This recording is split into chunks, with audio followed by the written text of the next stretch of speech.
All right, everybody. Today, I want to talk about the Type-10 Defender and how it could be better, should be better, and in fact deserves to be better. Because the Type-10 is meant to be the anti-Xeno large ship, but is instead oftentimes considered to be one of the worst anti-Xeno ships in the game by most of the player base. Now, considering that, again, the Type-10 is supposed to be the anti-Xeno large ship, this is a big disappointment. And I will in fact say that suggesting even using the Type-10 will often be met with outright confusion or even ridicule by a pretty large portion of the community. And I will say, in my opinion, the Type-10 Defender, the Space Cow, is really not as bad as people make it out to be. It really isn't, in my opinion. That said, it definitely does fall behind the other ships.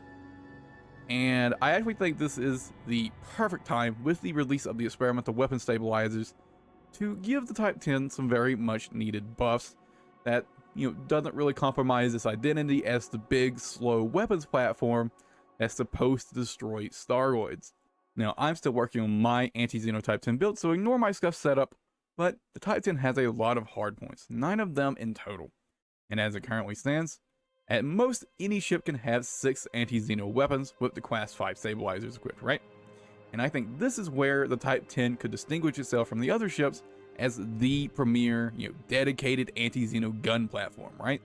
Basically, I'd like to see the Type-10 become the only ship in the game that can run more than 6 experimental hardpoints. And I can think of a few ways of going about this, right? One, you could just increase the amount of experimental weapons it could run baseline, right? I don't like this idea too much. Feels a little too free, a little too cheap, a little too easy, and it has, quite literally no drawbacks, right? So I don't really like that idea too much, and I couldn't ever see them doing it. Now, the second way to do it would be just simply to increase the experimental weapon stabilizer module limit for the Type-10, right? This idea seems pretty solid to me. It has a lot of drawbacks, right? Because, you have all the inherent drawbacks of the experimental weapon stabilizers.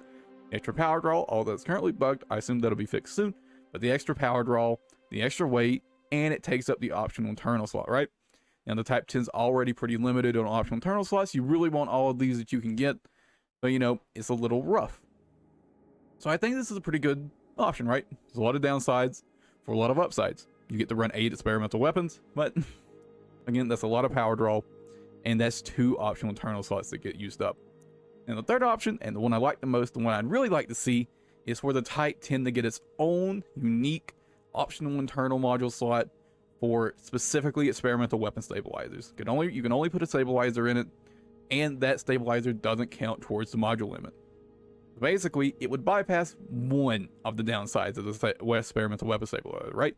You still get the power draw, you still get the extra weight, but you wouldn't have to use an optional internal module on it, right?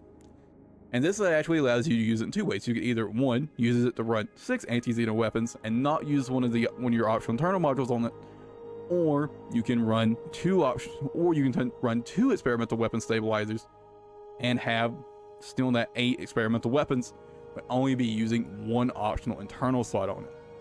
And I think this would be really good, personally. I don't think it would be too strong. It's obviously would be strong, right? It's 8 weapons for not quite all the drawbacks. It's still a lot of power draw. That would still be 6 megawatts of power. Mine is currently set to, armored, and I only have 40 optional, or 40 megawatts of power draw, right? So using up 6 megawatts of power on just the experimental weapon stabilizers is pretty rough. I do think it would be fine, right? I don't think it would make the Type-10 overpowered, but I do think it would be that one way to set it apart, right? Make it unique, and really you doubled down on its identity as a dedicated anti-Xeno ship, right? I think it would be cool. I think it'd be unique. I think it would be fun. And yeah, those are my ideas. Let me know what you guys think, right? Do you think the Type-10's fine? Do you think it's trash? Do you think it's you should give up on it? Or do you have other ideas? Other ideas where they could tweak the Type-10 and keep its identity, but also make it better. Let me know in the comments. But that's going to be it for today. And I'll catch you guys in the next video.